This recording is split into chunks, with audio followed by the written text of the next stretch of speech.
Kunja Bihari.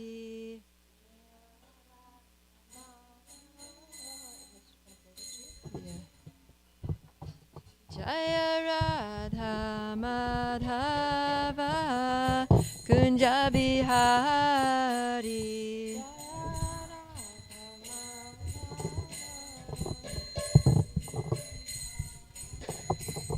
Gopichana Vallabha Girivaradari.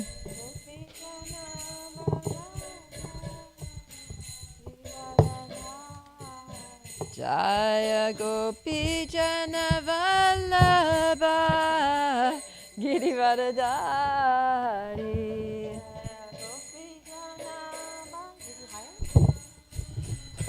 Yeah, a little bit. Yashodanandana Braja Janaranjana.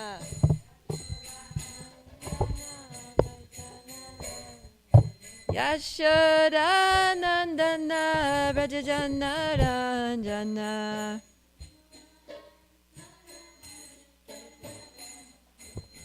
Yamuna Tira Vanachari.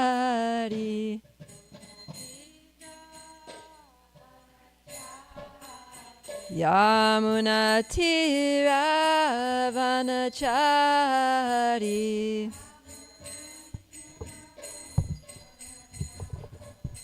Jaya Radha Madhava Kunja Bihari.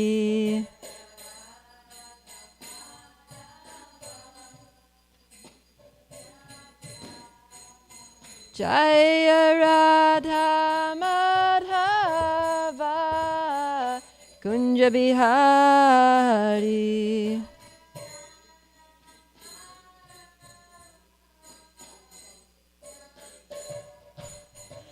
Jaya Prabhupada, Prabhupada, Prabhupada, Srila Prabhupada.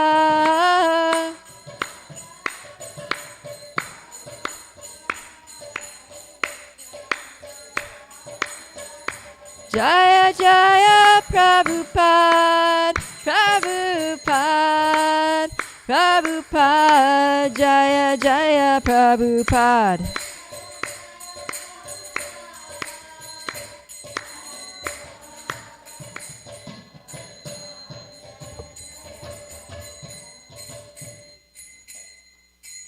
Jai. Om Namo Bhagavate Vasudevaya. Om Namo Bhagavate Vasudevaya. Om Namo Bhagavate Vasudevaya.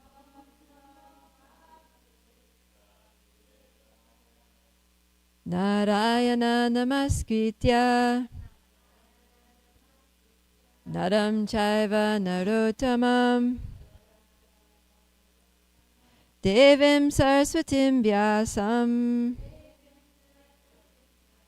Tato Jayamudirayat Nashtaprayeshu Abhadreshu Nityam Bhagavata Sevaya Bhagavatyuttama Shloke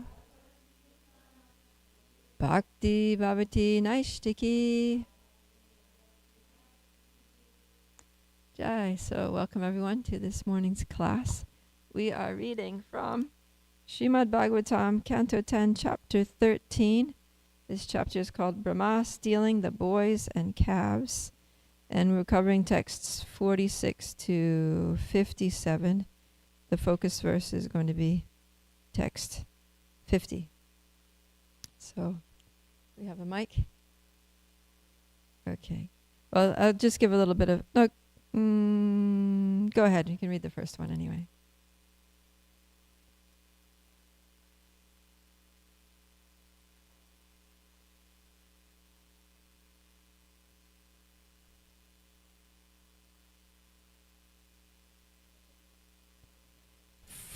chapter 13, text 46 to 57. And we'll be focusing on 50. Okay, I'll read the first one. Then, while Lord Brahma looked on, all the calves and the boys tending them immediately appeared to have complexions the color of bluish rain clouds, and to be dressed in yellow and to be dressed in yellow silken garments. So what's happening here is that Lord Brahma, at first he has doubts, right? Whether this boy who's wandering around the forests of Raj, eating food and off the plates of his friends and laughing and joking and running around, whether this person, this little boy, is actually the Supreme Personality of Godhead. So he thinks, I'm going to test him. And so he does this test. He takes away all of his friends and all of his calves and puts them in a cave. And then he's like, okay, let's see what he's going to do now. So then Brahma comes back, and then he sees that although all the boys and calves that he took away and put in a cave are still in the cave, at the same time, all the boys and all the calves are still there. And they're doing all the pastimes just as if nothing had ever happened, as if he had never abducted the whole lot of them. So he's very bewildered, and he has no idea what's going on. He's like, what the heck? Like, what is this? And so Krishna he's having a little bit of fun with Brahma for a while, and then he decides to clear things up, right? He decides to reveal to him what actually is going on. So sometimes it's like this, Krishna will do things that put us in a state of confusion, right? We're really confused, like, Krishna, what is going on? Like, I do not understand this situation. Why is this happening to me or to someone else? What is going on? What's the problem here? And why isn't it being solved yet, right? So sometimes Krishna does that to us, right? Mother Nandini's nodding her head. Sometimes Krishna does that to us in very big ways, very confusing ways. But then there comes a point where he gives clarity, right? After some time, and it may be after years, right? Years go by and we're just in confusion. We're just like in frustration and desperation, not knowing what to do, not understanding. And then all of a sudden, ding, the lights come on and like, okay, now I understand why that happened. Now I understand what's going on. Now I can see what to do. And thank you, Krishna. Right? So this is now Brahma's having that, oh, now I get it. Thank you, Krishna. Moment where Krishna is revealing what actually happened is that Krishna expanded himself, and he personally became all of these boys and all the calves. And so he shows him that, like Prabhupada says here in the purport, while Brahma was contemplating, all the calves and boys immediately transformed into Vishnu Murtis, having bluish complexions, wearing yellow garments. And yes, he said Brahma was contemplating his own power and the immense unlimited power of Krishna, but before he could come to a conclusion, he saw this immediate transformation. So all the boys right in front of his eyes. So he's looking at them, he's seeing all these little boys, and he's seeing all these calves, and then right before his eyes, they just all transform. All the boys and all the calves transform into Vishnu forms, right? Standing there, full glory of the Lord with 4 arms and helmet and everything. And we're going to hear a little bit more about the description of these Vishnu forms. So let's, somebody please read the next 2 verses. Okay. All those personalities had 4 arms, holding conch shell, disc, mace, and lotus flower in their hands. They wore helmets on their heads, earrings on their ears, and garlands of forest flowers around their necks. On the upper portion of the right side of their chests was the emblem of the goddess of fortune.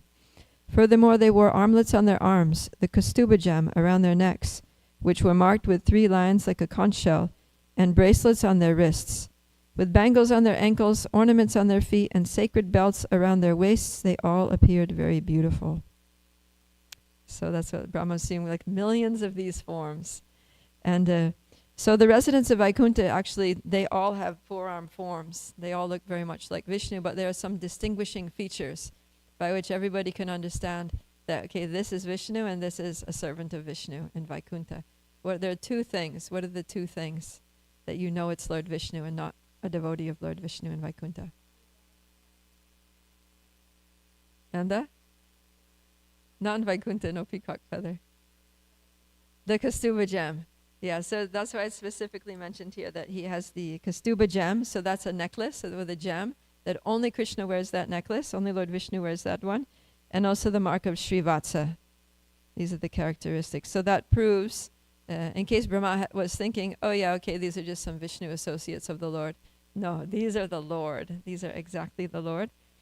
And Prabhupada says the Srivatsa mark is described in the Vaishnava Toshani as being a curl of fine yellow hair on the upper portion of the right side of Lord Vishnu's chest.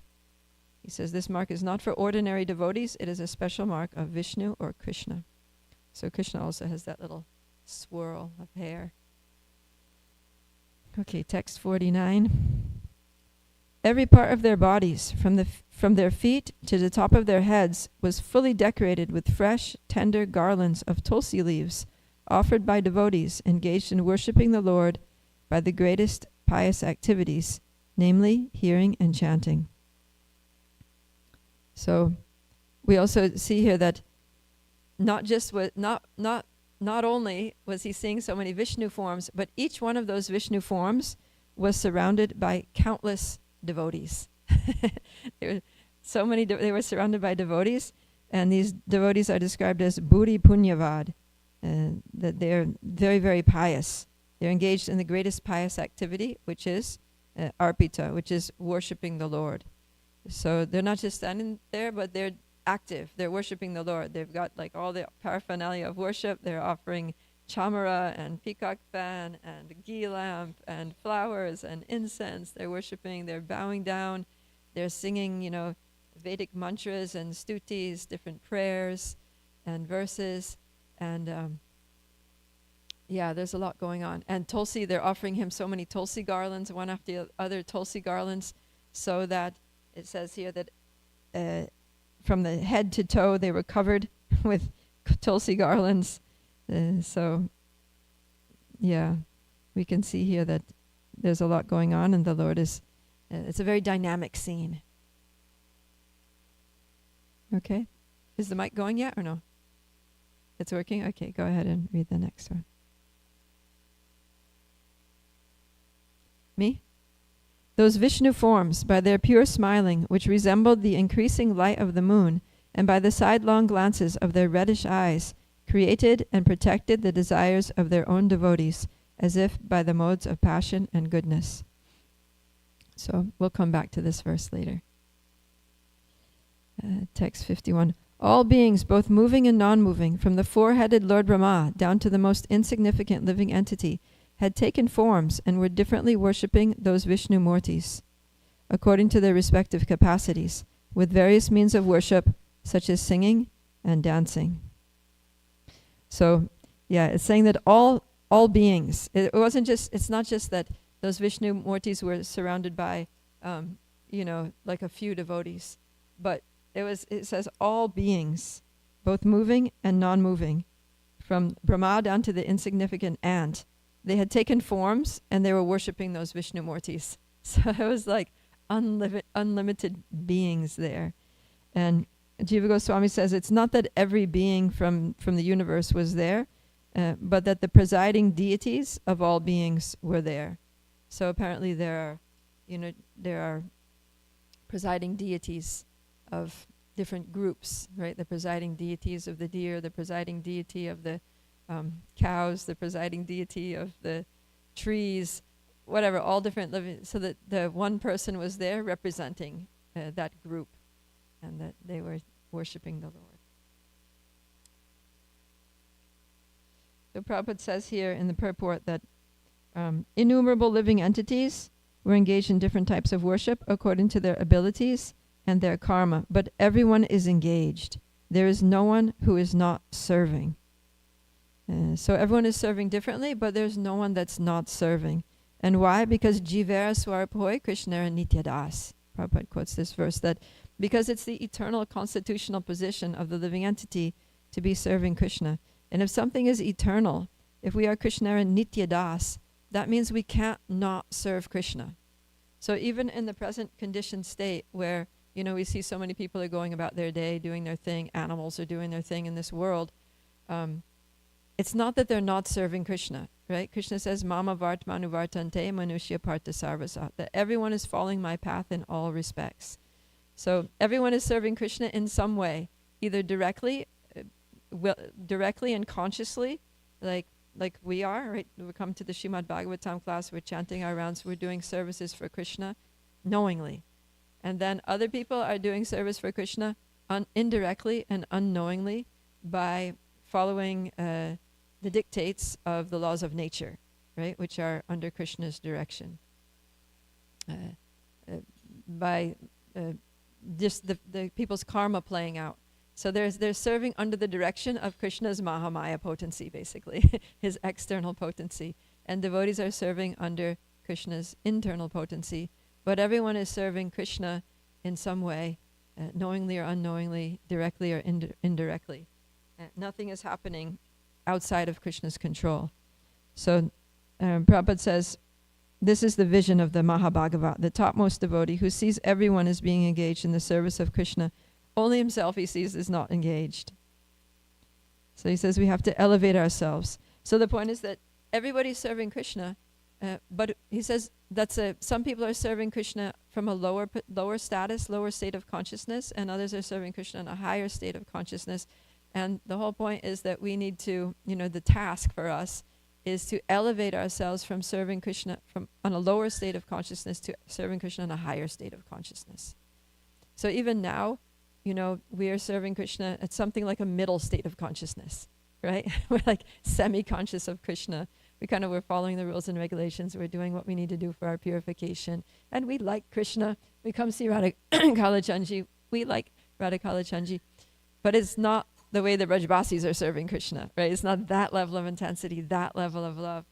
So Prabhupada says here that we need to elevate ourselves from the lower position to a higher position, and the topmost position is that of direct service in Vrindavan. Yeah, so that's what we need to come to, is to follow in the footsteps of the inhabitants of Vrindavan and serve Krishna with their mood, with their intensity of love, with that all, like that you can't forget Krishna. Even if you try, you can't put Krishna out of your mind. That everything that you do, every breath that you take, every step that you take is for Krishna. And with no selfish motivation at all. And Krishna says here that he compares it to a flower. So something very beautiful. It's a very beautiful analogy Prabhupada is saying. He's saying that as a flower in the bud gradually fructifies and yields its desired aroma and beauty, so when a living entity comes to the platform of Krishna consciousness, the beauty of his real form comes into full blossom. That is the ultimate beauty and the ultimate fulfillment of desire. So this is our job, right? To open our devotional flower in our hearts, right? In relation to Krishna. So, and also to assist everyone, to bring others to that higher level of service, because everyone's serving Krishna, but they're the flower, the bud is also a flower, right? There's a flower inside the bud. You just can't see it.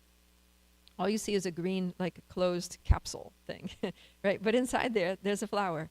So we have to bring people to association, to the sunshine of Krishna, because by the sunshine of Krishna and by the water of hearing and chanting and all the processes of devotional service, then that bud the flower is going to open, and then it's going to slowly reveal itself and then come to the full state of blossoming. And so, those of us who are beginning Krishna consciousness, at least the bud is starting to open, right? There's some glimpse that, okay, I'm not this body, I'm a spirit soul. There's something inside, right? There's I have a relationship with Krishna. At least theoretically, I can understand that. And I'm trying to realize that fully, but it's just kind of opening. It's like, okay, I'm an eternal servant of Krishna. What else? What else? What else about that? I have an eternal position. What is my position? What service do I do for Krishna? Who am I really, eternally in the spiritual world? So gradually that flower opens, and that whole thing will become visible to us. It will become manifest, revealed to us at a certain stage.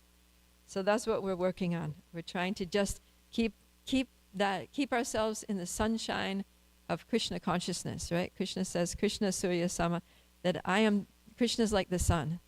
So we want to keep ourselves in the sunshine of Krishna consciousness, doing all the items of bhakti as Prabhupada has taught us, and staying out of the darkness of Maya, because in the darkness, what happens to the flower? It dies, right? It needs light. So we need to stay in the sunshine of Krishna and keep pouring the water. Water means Shravanam, Kirtanam, Vishnu Smaranam, all the 9 processes of devotional service. And then it's gradually going to bloom, imperceptibly. Right? If you stare at a flower bud, you're not going to see anything. It looks like it's just nothing's happening. But if you do something like time-lapse photography, you'll see, right, that it's opening. Every second it's opening a little more. So these things become revealed to us so gradually that we don't perceive what's happening. We can't perceive even our own spiritual advancement sometimes. But it's happening. The flower is opening and everything will be revealed. So now we're going to see that it's not only the presiding deities of all the living entities, but it's also a lot of other things there surrounding Krishna and worshipping him. So text 52. All the Vishnu Murtis were surrounded by the opulences, headed by Anima Siddhi, by the mystic potencies, headed by Aja, and by the 24 elements for the creation of the material world, headed by the Mahatattva. Then Lord Brahma saw that Kala, the time factor, Swabhava, one's own nature by association, Samskara, reformation, Kama, desire, Karma, fruitive activity, and the Gunas, the 3 modes of material nature, their own independence being completely subordinate to the potency of the Lord, had all taken forms and were also worshipping those Vishnu Murtis. So that's crazy, right? All these things. So Brahma is seeing the personified forms. So these are the personified forms of all the elements, right? So apparently earth, water, fire, air, they all have their personified forms. They're presiding deities, and they're worshipping him. The mystic cities, Anima, Lagima, all these mystic cities, they also have their personified forms. They're worshipping Lord Vishnu. Even time, the time factor. So there's time personified, there's karma personified, there's samskara personified, there's kama personified, the personification of the 3 modes of nature. They're all there. Everything is there. So it's almost like the universal form, and that everything is there, but it's different because everything is worshipping Lord Vishnu. And Brahma's just seeing all this and he's like, right? Mind-blowing experience. So we'll get back to this purport because there's some nice things here that I want to address, but we'll just go on with the verses for now. The Vishnu Murtis all had eternal, unlimited forms, full of knowledge and bliss, and existing beyond the influence of time. Their great glory was not even to be touched by the Gyanis engaged in studying the Upanishads. The Prabhupada here makes the point that in the purport he says, mere Shastra Gyan, or knowledge of the Vedas, does not help anyone understand the personality of Godhead. Only one who is favored or shown mercy by the Lord can understand him. So, and then he quotes this verse from the Mundaka Upanishad that says that the Supreme Lord is not obtained by expert explanations, by vast intelligence, or even by much hearing. He is obtained only by one whom he himself chooses. To such a person, he manifests his own form. So somebody might think, oh my gosh, even by hearing, we're coming every day hearing Bhagavatam, vast intelligence. So even if you're every day hearing the scriptures, studying the scriptures, even if you have vast intelligence, which you're applying diligently to try to understand the conclusions of the scriptures, even if you're listening to expert explanations by very realized devotees who can explain those scriptures nicely, still you're not going to be able to understand unless Krishna chooses to enable you to understand. So it just goes to show that we really need to please Krishna. We need Krishna's help. It's not just a mechanical thing that I'm going to do this, and that, and I'm going to understand Krishna, that I'm going to chant my 16 rounds, I'm going to come to Bhagavatam class every day, I'm going to hear from, great devotees, and that I'm going to understand Krishna. No. Krishna decides who understands him and who doesn't. And so what is it that's going to induce Krishna to choose us, right? To choose us as the person that he's going to empower to understand him. And that is bhakti, right? Krishna responds to devotion. So that's what he says in the Bhagavad Gita, right? Bhakti mam abhijanati, that only by devotional service can I be known. And Prabhupada he says that in the in the purport. He says that although Krishna cannot be seen through the Upanishads, in some places it is said that Krishna can in fact be known. And then he says, Upanishadam Purusham, that he is known by the Upanishads. So Prabhupada says, this means that when one is purified by Vedic knowledge, one is then allowed to enter into devotional understanding. So we study, and then by that study we become purified, and then by being purified, then we come to bhakti. And then by bhakti, then we can know Krishna. So after lifetimes, right? Bahunam janmanam ante gyanavam mam prapadyate vasudeva sarvamiti samahatma sudurlabha. And he says that, and then what's that other verse? Oh yeah. Aham sarvasya prabhavo mata sarvam pravartate iti matva bhajante mam buddha bhava samamvita. So after many births and deaths, then one comes to understand that Krishna is everything. And then understanding that Krishna is everything, then that induces one to take to devotional service. And then by that devotional service, then we can know Krishna. And then when we know Krishna, something about Krishna, then we want to know more about Krishna. So then we keep studying the Shastras, but now with bhakti. And now, so when the Jnanis study the scriptures, they don't come to understand Krishna. Only after many lifetimes of a Jnani studying the same scriptures, when they come to bhakti and continue studying the scriptures, then they start getting the revelations. So that's very important. And here in this purport, Prabhupada gives so many references to prove that Krishna has a personal form, because that's what's being emphasized here, is that Lord has a personal form, and the Jnanis cannot understand this. So, yeah, Prabhupada ends this purport saying, we should discuss Srimad Bhagavatam daily as much as possible, and then everything will be clarified. For Bhagavatam is the essence of all Vedic literature, Nigama Kalpatora Galitam Palam. It was written by Vyasadeva Mahamuni Krite when he was self-realized. Thus, the more we read Srimad Bhagavatam, the more its knowledge becomes clear. Each and every verse is transcendental. Okay, so continuing with the text. Thus Lord Brahma saw the Supreme Brahman, by whose energy this entire universe with its moving and non-moving living beings is manifested. He also saw at the same time all the calves and boys as the Lord's expansions. So he saw that Krishna is the absolute truth, the Supreme Brahman. Everything is included within Krishna. Then, by the power of the effulgence of those Vishnumurtis, Lord Brahma, his 11 senses jolted by astonishment and stunned by transcendental bliss, became silent, just like a child's clay doll in the presence of the village deity. So this is it's a very nice image. It reminds me of sometimes, you go to these Brajvasi temples. You go to the villages around Varshana or something, there's these little Brajvasi temples. And they're run by families, the family, they kind of like, they live there in the temple premises, and then there's the courtyard, and there's like, one of those beds, and the old man or old woman is out there on the bed, and there's some little grandchildren running around, and temple deity is there. So sometimes you might see like the kids, they were playing in the courtyard there, just outside the temple, or maybe inside the temple room, and then they drop their little doll there, this little clay doll or plastic doll, cloth doll, or whatever. Some little kids, ratty old doll is lying there on the floor because they got distracted by something. They left it there. And so there's the deity which is standing there after having been worshipped. The lamp is burning, the incense is still there, and the deity is looking very beautiful. And then there's this little old doll, that's like been drooled on with kids' saliva stains on it, and food stains and dirt and everything else, just lying there on the ground, outside the altar. So Lord Brahma is feeling like that. He's feeling like the doll. He's feeling like that doll just dropped on the floor, lying there like, just limp and weak and small compared to the Lord. I thought this was a really nice imagery.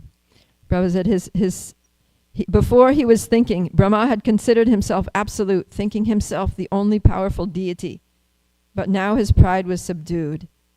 So before he was thinking he was the deity on the altar. Now he's realizing he's just that doll lying on the ground. The real deity is Krishna. He's starting to see things in the proper perspective. Now our last verse for today. The Supreme Brahman is beyond mental speculation. He is self-manifest, existing in his own bliss. He is beyond the material energy. He is known by the crest jewels of the Vedas, by refutation of irrelevant knowledge. Thus, in relation to that Supreme Brahman, the personality of Godhead, whose glory had been shown by the manifestation of all the four-armed forms of Vishnu, Lord Brahma, the Lord of Sarasvati, was mystified. What is this? He thought. And then he was not even able to see. Lord Krishna, understanding Brahma's position, then at once removed the curtain of his Yogamaya. So this is something very amazing, right? So he's seeing all this, and all of a sudden, it all just goes black. It's like the curtain closes. You know, there's a drama. So this is happening. So Prabhupada, this metaphor is used that Yogamaya is like a curtain. Right? It's like a curtain that opens and closes. So and it's really interesting how this is happening multiple times throughout this pastime to Lord Brahma. So in the beginning, he's just seeing Krishna as an ordinary person, right? So Yogamaya curtain closed. And it's Yogamaya because Lord Brahma is a devotee.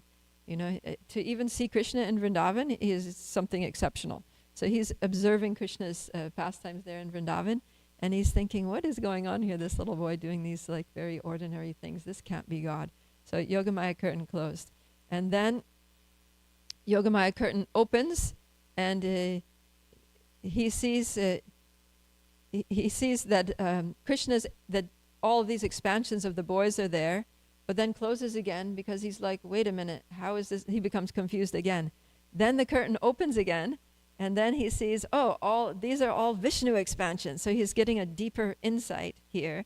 That his first insight was that I couldn't do anything to stop Krishna's pastimes, right? Now his insight is that these forms are all Vishnu forms. This is the universe, and this is everything.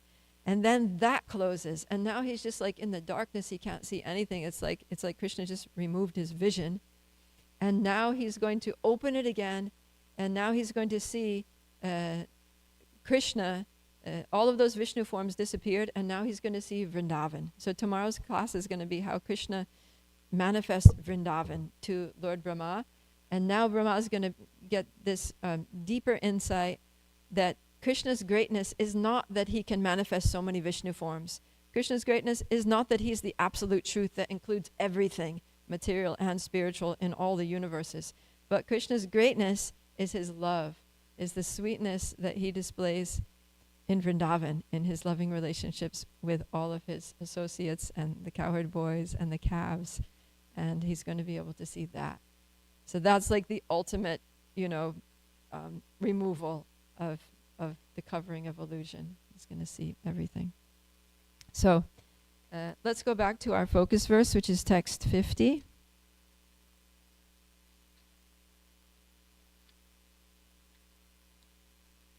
Okay, we'll do the Sanskrit for this. Chandrika Vishada Smerai Saruna Panga Vikshitai Swakartanam Eva Raja Satvabhyam Sastripalaka. Please chat. Chandrika Vishada Smerai Saruna Panga Vikshitai Swatakarnam Iva Raja Satvabhyam Shastripalaka.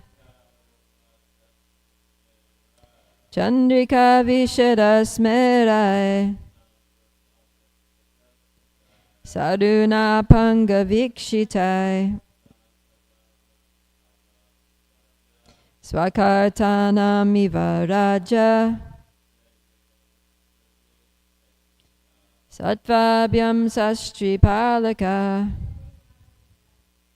Chandrika Vishada Smerai Sadhuna Panga Vikshitai Swakartanam Iva Raja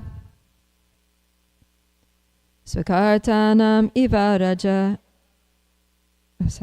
Chandrika Vishada Smerai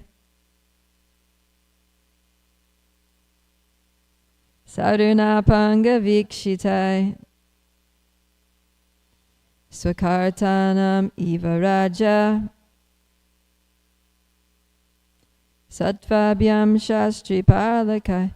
Let's do the word for word. We can do this all together. Chandrika Vishada Smerai. By pure smiling like the full increasing moonlight. Sa Aruna Apanga Vikshitai. By the clear glances of their reddish eyes. Swaka Artanam. Of the desires of his own devotees. Eva, just as. Raja Sattvabhyam. By the modes of passion and goodness. Shastri Palaka, were creators and protectors. Translation and purport by His Divine Grace A.C. Bhaktivedanta Swami Srila Prabhupada Ki Jai. Those Vishnu forms by their pure smiling, which resembled the increasing light of the moon, and by the sidelong glances of their reddish eyes, created and protected the desires of their own devotees, as if by the modes of passion and goodness. Purport. Those Vishnu forms blessed the devotees with their clear glances and smiles, which resembled the increasingly full light of the moon. Shreya Kairiva Chandrika Vitaranam. As maintainers, they glanced upon their devotees, embracing them and protecting them by smiling. Their smiles resembled the mode of goodness, protecting all the desires of the devotees, and the glancing of their eyes resembled the modes of passion. Actually, in this verse, the word Raja means not passion, but affection. In the material world, Rajagun is passion, but in the spiritual world, it is affection. In the material world, affection is contaminated by Rajagun and Tamagun, but in the Shuddha Sattva, the affection that maintains the devotees is transcendental. The word Swakartanam refers to great desires. As mentioned in this verse, the glance of Lord Vishnu creates the desires of the devotees. A pure devotee, however, has no desires. Therefore, Sanatana Goswami comments that because the desires of devotees whose attention is fixed on Krishna have already been fulfilled, the Lord's sidelong glances create variegated desires in relation to Krishna and devotional service. In the material world, desire is a product of Rajagun and Tamagun, but desire in the spiritual world gives rise to a variety of everlasting transcendental service. Thus, the word Swakartanam refers to eagerness to serve Krishna. In Vrindavan, there is a place where there was no temple, but a devotee desired, let there be a temple, and seva, devotional service. Therefore, what was once an empty corner has now become a place of pilgrimage. Such are the desires of a devotee. This is so sweet. So Prabhupada is talking about how, the verse mentions Raja Sattvabhyam, is talking about how by the modes of passion and goodness, the Lord's eyes, the Lord's glance created and protected the desires of the devotees as if by the mode of passion and goodness. So, idea is that desire is born of the mode of passion. And so he's comparing it to the mode of passion, but because it's the Lord, it's not the mode of passion that pushes us towards material desires, that pushes us towards unending lust and greed in this material world. But that Rajagun here is about affection, right? Because lust is just the perverted transformation of love, of real love. So in the material world, Raja manifests as lust. But in the spiritual world, Raja has its spiritual component, which is love or affection. And so when the Lord is glancing with his eyes full of affection, then that love is producing desires, right? Because Raja produces desires, but those desires are not material desires, they're spiritual desires. So when he looks at, he casts his loving glance, his glance of spiritual Raja, of affection, of love on his devotees, then that Raja manifests as desires to serve Krishna. So this is something very beautiful, and shows that everything has its spiritual component, right? This material world is the perverted reflection, that all the varieties that are here are also in the spiritual world, but in their pure forms and with everything focused on Krishna, everything centered on Krishna. And so Srila Prabhupada mentions at the end of this purport his own spiritual desire. So he says very humbly, he says, in Vrindavan there is a place where there was no temple, but a devotee desired, let there be a temple. Let there be devotional service in this place. So of course we know who that devotee is, Srila Prabhupada. right? He went to that place in Ramanreti and he said, let there be a temple. Right? That's the title of Giriraj Swami's book, right? In Juhu. He went to Juhu also. Let there be a temple. So he had this desire, and he's saying that that by Krishna's grace, it manifested. Therefore, so he's saying that that desire was produced by the glance. Krishna glanced upon his devotee. Krishna glanced upon Srila Prabhupada, and by that loving glance, that affectionate glance, he produced within Prabhupada's heart that desire. He inspired the desire within Prabhupada that let me build a temple in this place. And so then the temple manifested because Krishna gives the desire and he also fulfills the desires by all of his arrangements and, facilitation. And so we can see here that, we'll get back to this. I want to show you, Tulsi Saki is going to put some videos up. And these are really, Achyuta Govinda Prabhu was mentioning yesterday that these are the last purports that Srila Prabhupada actually dictated. And we're going to see the condition in which Srila Prabhupada dictated these purports. So don't play it yet, but just get it ready there on the screen. I want everyone to turn to the actual place that Prabhupada is dictating. So that is, if you have your devices, because you won't be able to see it on the screen while the video is playing. So if you have a book or device, then please go to text 53. And then 53 is a very long purport, but we're going to hear two parts of that. The first part that we're going to hear is, let's see, it's the paragraph that starts, Kala, or the time factor, has many assistants. But it doesn't start from the beginning. It starts towards the end of that paragraph. So go to text, chapter 13, text 53. And it's the second paragraph that starts with Kala. Go to the end of that paragraph. The second to last sentence of the paragraph starts, therefore, by hearing and discussing Srimad Bhagavatam. Did you find it? You all there? Okay, so we're going to hear, so Tulsi Saki, you're starting here at 8 minutes, 44 seconds, yeah? Or just before? And this is just going to be a couple minutes. So what you're going to see, you can follow along. You can look at the video, and also you can follow along in the purport, and you're going to see how Prabhupada is speaking this purport. And of course it's been edited, so it's not verbatim like what he's saying. There's exactly what's written, but it's basically there. It's all there, and you can see how that's there. 8:44, yeah. Or you can put like just before, like 8. That's a little after. You can put like 8:37 or something. I just start from there. That's fine. It's a matter of a few seconds. So just see the condition that Prabhupada is in when he's dictating this. Go ahead. No.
Now just, you can go ahead in the purport, same purport.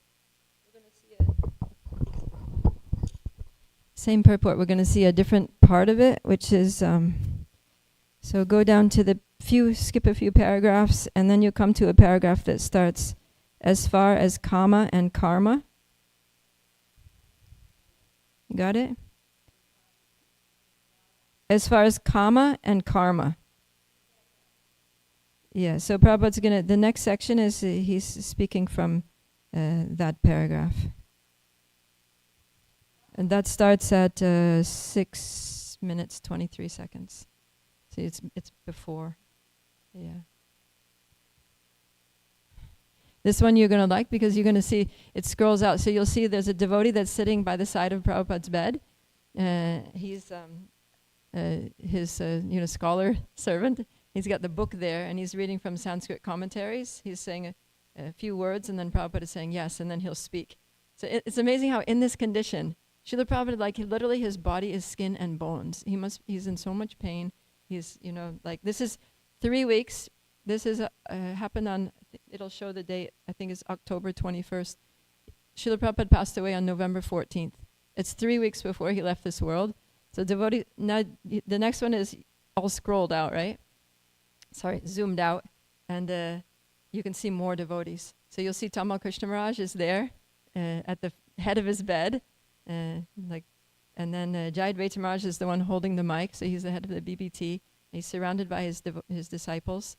And the devotee is by his bed with the book. And he's saying some things. And Prabhupada is it's amazing how lucid Prabhupada was. Prabhupada was just so clear.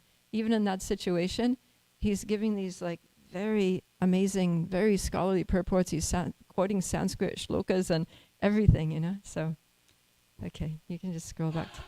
Yeah.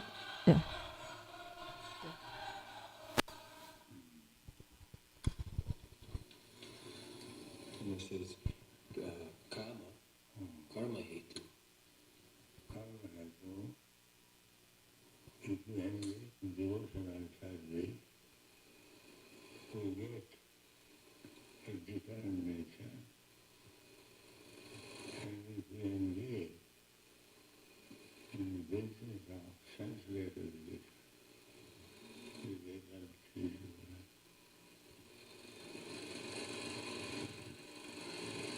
So then the karma is tad dehopalabdhi hetu. Yeah. And according to the appreciation of different nature, we get a body, karanam gunasammatha satasat janmayam. Therefore, we should always seek good association, devotee association. Then our life will be successful.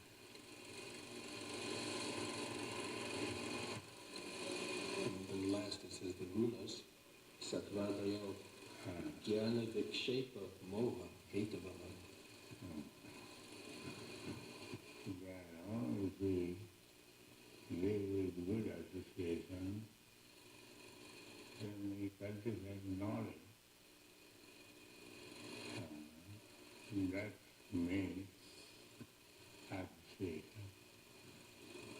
And man is known by his company.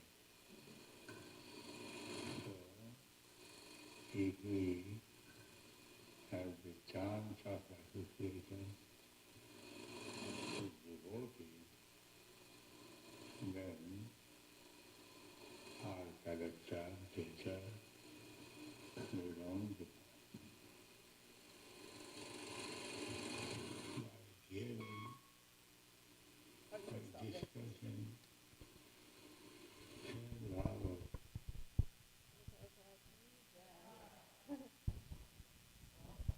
You can see there that Prabhupada's, even though he's in such a weak physical condition, he's you can see he's actually speaking quite strongly, right? Did you feel when he said, when he was talking about association and so forth, he was you could feel some power in his voice, even in that, like, very weak physical condition.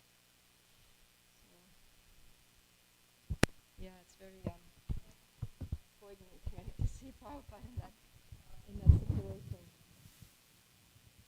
And what went into these purports, Prabhupada's purports. So, yeah, we have to really... Oh, sorry.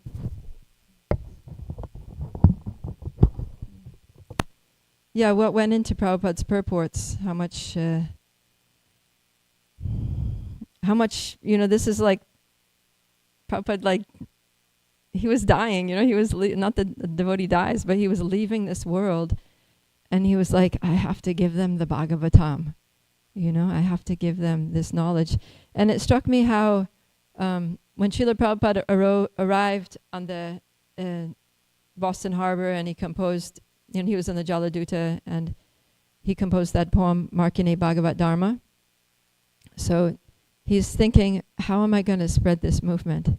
I'm just one man, and then he quoted that series of verses from the Bhagavatam, right, talking about how Nastaprayeshu Abhadreshu, that by regular attendance in classes on the Bhagavatam, by rendering service to the pure devotee, all that's inauspicious in the heart can be almost completely removed. Loving devotional service can be established, and then when service is established, then tada rajas tamo bhavo, that the effects of nature's modes of passion and ignorance are removed from the heart, and one can become situated in goodness.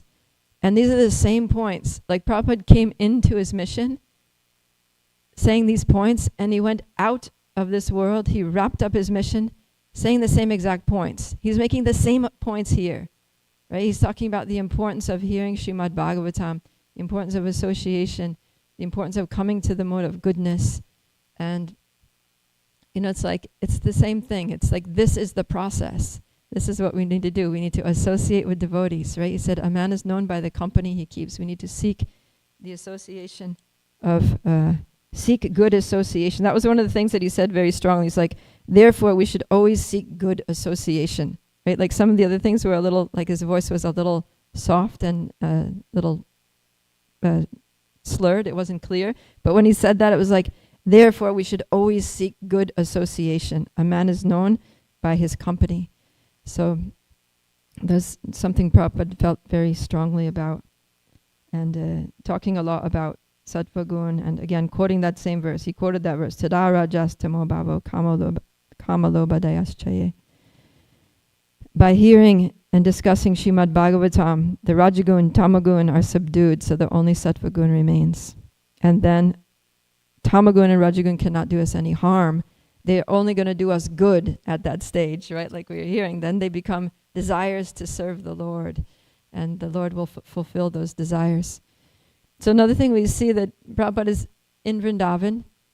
We can go there to Prabhupada's room, and we can see that exact same scene. Just like you saw it there, that same bed is still there. The same bed that Prabhupada was lying on is still there. The room is almost exactly the way it was when Prabhupada was there.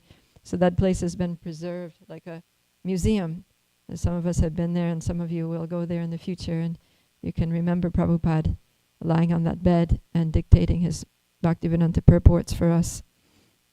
But Prabhupada died, and Prabhupada, not that he died, I don't like to use that word, but Prabhupada left this world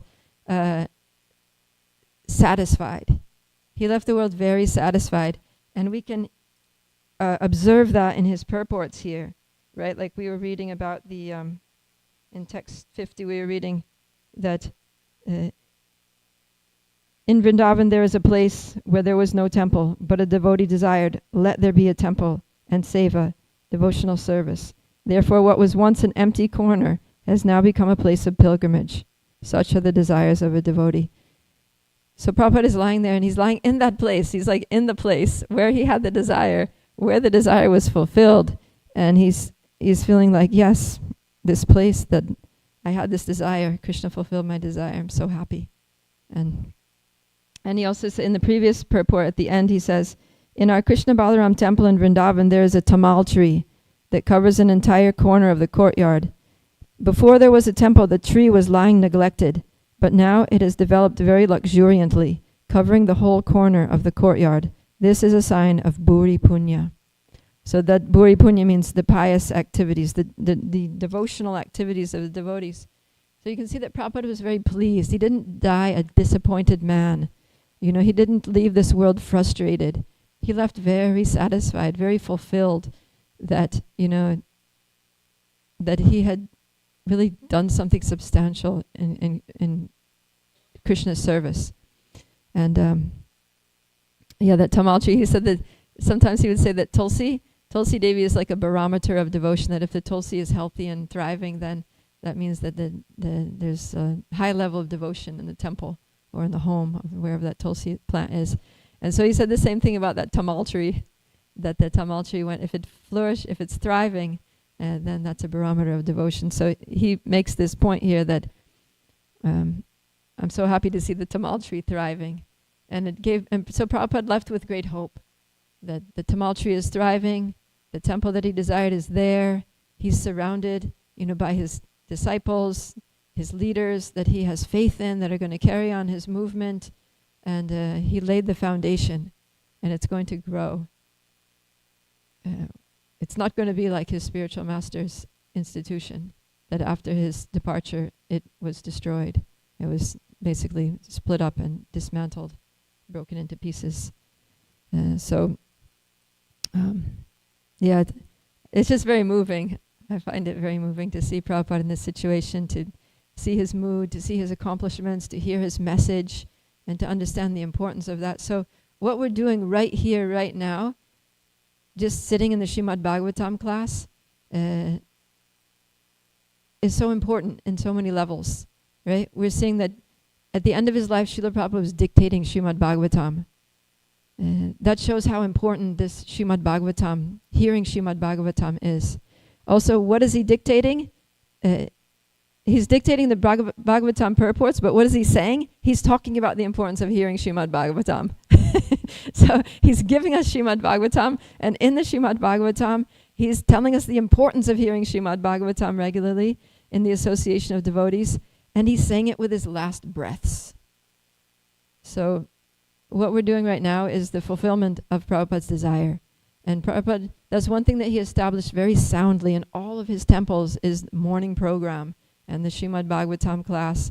And, you know, when he would, seeing that he's established these temples all over the world and that devotees are coming, they're coming for Mangalarti, they're coming for Guru Puja, they're coming for Bhagavatam class, he's thinking, okay, as long as the devotees are hearing Srimad Bhagavatam and associating in association with each other, this movement will go on.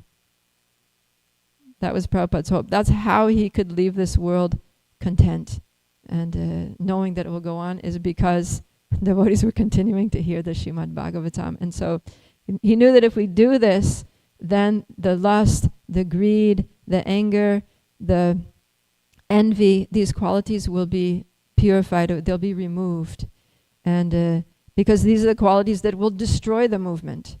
You know, that when people become too greedy, and then there becomes corruption, or people become envious, and then they split things. There's like fighting between the devotees, or there's, you know, lust, and devotees are just carried away, and they leave back into the ocean of material enjoyment out there, so-called enjoyment. So he had faith that if devotees just keep on, just from the beginning on the Jaladuta, he thought, what can I teach them? But I have faith in the holy name of Krishna. I have faith in the Bhagavatam, that if I just give them this Bhagavatam in the process of chanting, they will be purified and they'll be able to become devotees. And then he left seeing that, yes, they're doing the purifying processes. They're coming to Bhagavatam class. They're chanting the holy names. They're staying together. They're associating with each other. There will be problems, but they will be solved because of the Bhagavatam. This culture of hearing, discussing Bhagavatam amongst devotees. So we need to continue, right? Even if there's not many of us, but at least we're keeping the ball rolling, right? We're keeping the life of the morning program. And so those who are hearing online or hearing later, at least hearing is there. And so the more we hear Srimad Bhagavatam, the more we'll be purified, the more strong we'll be, the more our anarthas will be removed, and this movement will become strong, because this is the foundation. Foundation is the holy name and the Srimad Bhagavatam, and everything is resting on that. So Jai. Srila Prabhupada ki jai. So any,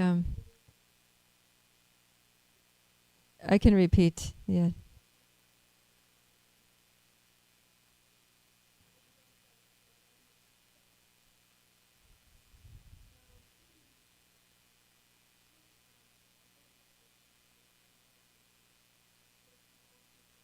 Okay. What is Govinda's question?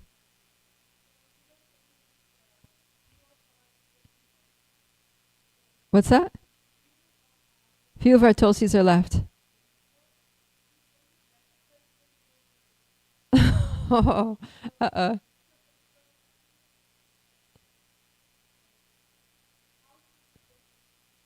Yeah.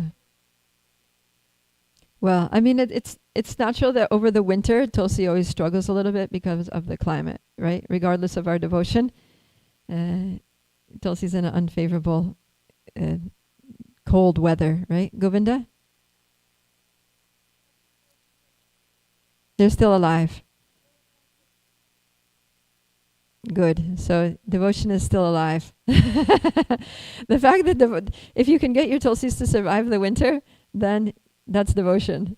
You know, because it's difficult to keep tulsi going through the winter. Yes, Mother Nandini?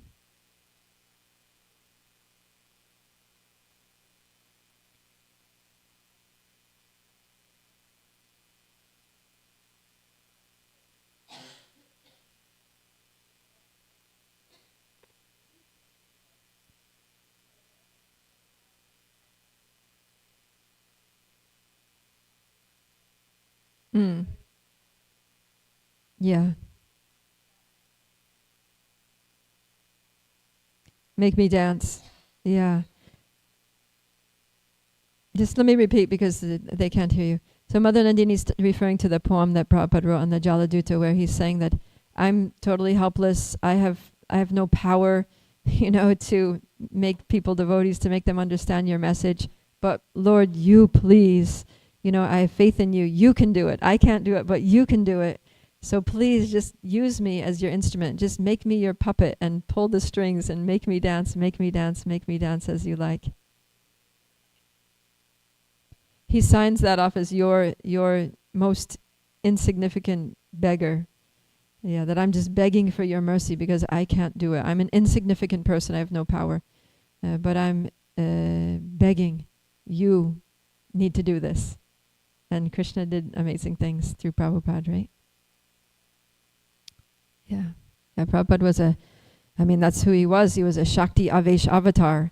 He came to this world not as an ordinary person who's born because of their karma and their ignorance, but he came as a messenger of Krishna. Krishna sent him here, and he empowered him. So he was a Shakti Avesh. He was empowered with Krishna's Shakti, Krishna's potency, his internal potency, to be able to spread Krishna consciousness all over the world.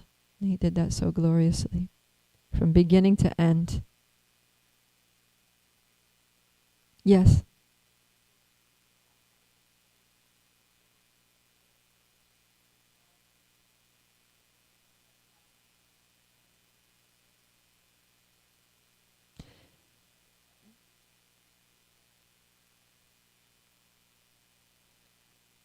I've heard that said. Yeah, I'd have to see a reference. I'm sure there were many things that Prabhupada, wanted to develop. Varnashram was definitely one of them. I think he said that 50% of my work has been done. The other 50 is Varnashram. Yeah.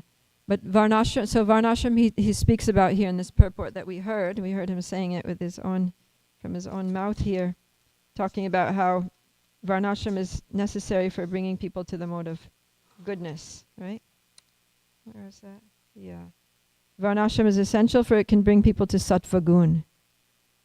Yeah, because Varnashram is for, if devotees are hearing and chanting, that will bring them to sattva gun. But he could see that, as we see every morning, that not so many devotees are hearing and chanting Srimad Bhagavatam, right? Even amongst our devotee community, it's something that they are not able to squeeze into their life, with their busy schedule. What to speak of people who are not devotees? They're not hearing anything. So therefore, so then what hope do they have to come to Sattva Gun? Their hope is Varnashram Dharma. that by doing their prescribed duties, and connecting them to Krishna in Daivi Varnashram, then they can gradually get purified just by acting according to their nature. If they don't have the higher nature to come and hear Srimad Bhagavatam and chant the holy names in Kirtan, then at least work with whatever nature you have, whatever nature you do connect with, your psychophysical nature, your conditioned nature, at least engage that appropriately, right? Because people don't even do that. They have a certain nature, but they're doing a career which is totally different from their nature, and they just end up frustrated and, tired and angry and miserable. So at least understand your nature, connect your nature to your livelihood and your career, and connect that to Krishna. And then you can come to Sattva Gun. Yes. Yes. So if anyone needs help learning about their nature and how to connect it to their career, I can help you with that. I have a certification for that. Yes.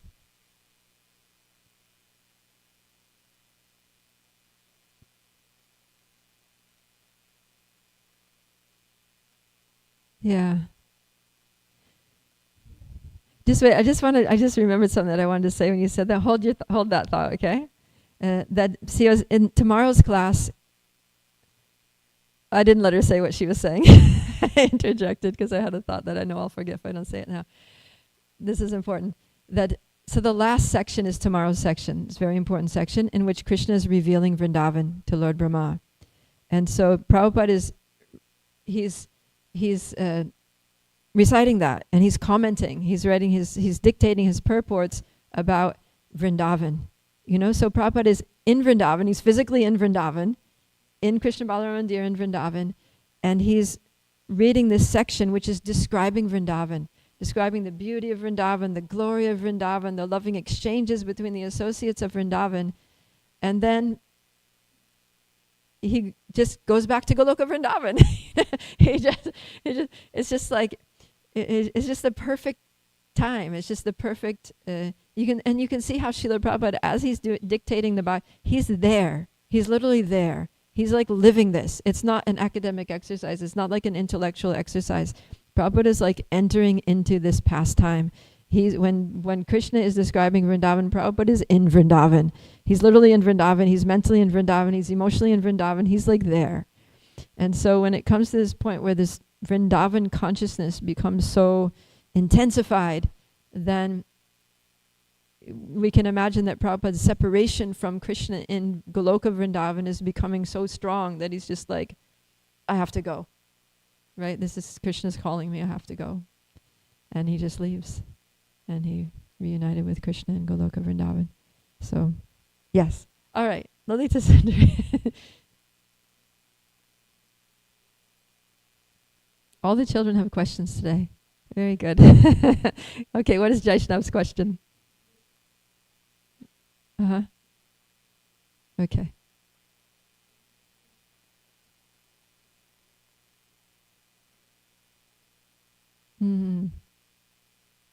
Okay, so Jaishnav is saying that Madhvacharya, he was writing his commentary on this very chapter, Brahma Vimohan Leela, and he also left his body at the end of this pastime. So this is one to leave on.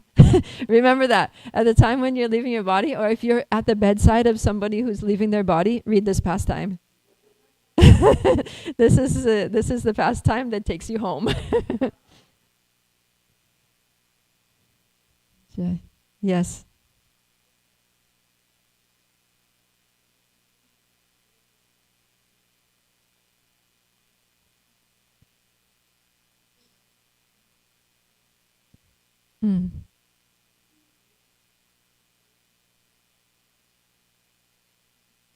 Yeah. Yeah. So Lalita Sundari is asking, now I have to remember all the questions, that, okay, say it again? Piece by piece, because I need to repeat. Okay, wait, so if we're just hearing and chanting Srimad Bhagavatam, it's not necessarily that Krishna is going to glance on us. He'll glance on us only when we have bhakti. But isn't bhakti hearing and chanting? So, okay, yeah. So there's different, the activities of hearing and chanting can be done mechanically, or ritualistically, right? Like kind of like you come to the Bhagavatam class, you're here, but you're kind of not here, right? Like you're here, you're scrolling on your phone, or you're here, you're thinking about what you need to do later, or you're here just because you have to be, or your parents are forcing you, or your ashram leader's forcing you, or you're doing it as a matter of duty because you feel like, okay, I'm a devotee, this is what I should do, this is what Prabhupada wanted, but you kind of like checked out, So or there's you're coming, but wow, we're going to hear about Krishna today. This is amazing. I want to learn about Krishna. I want to become closer to Krishna. I want to hear other devotees' perspectives on this pastime. I want to really enrich my Krishna consciousness. I want to just soak it in. I want to be there. I want to nourish I'm hoping my love for Krishna is going to awaken from hearing, and I'm just going to like put everything aside and be totally with rapt attention, with full faith in these narrations, making this my life and soul. The purpose of my life is like fulfilled right here in this room right now. When we hear like that, then there's going to be a transcendental explosion in the heart. Right? That's what it talks about. That's what it says. Bhagavatam says that how does it start? That verse that says that as soon as one attentively and submissively hears these messages of Bhagavatam, then the Supreme Lord is at once established by this culture of knowledge. By this culture, there's a culture of knowledge, right? Then we have to have the right culture. By this culture of knowledge, the Supreme Lord is at once established within the heart. What's the verse?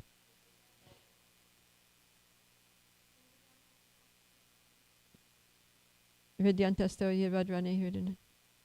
that's not the one. It's in the beginning. It's definitely in Canto 1. Is it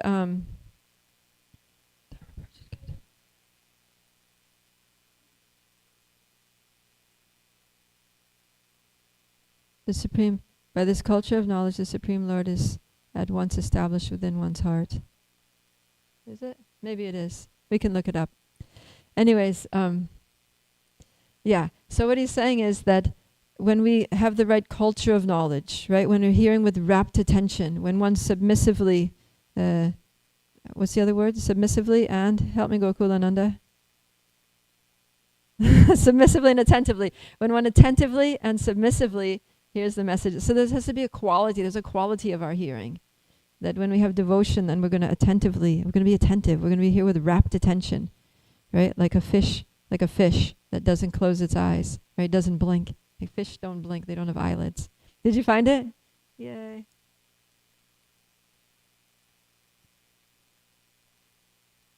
That's what I was thinking. Okay, Dharma Projitikaita Vocharaj. It's 112.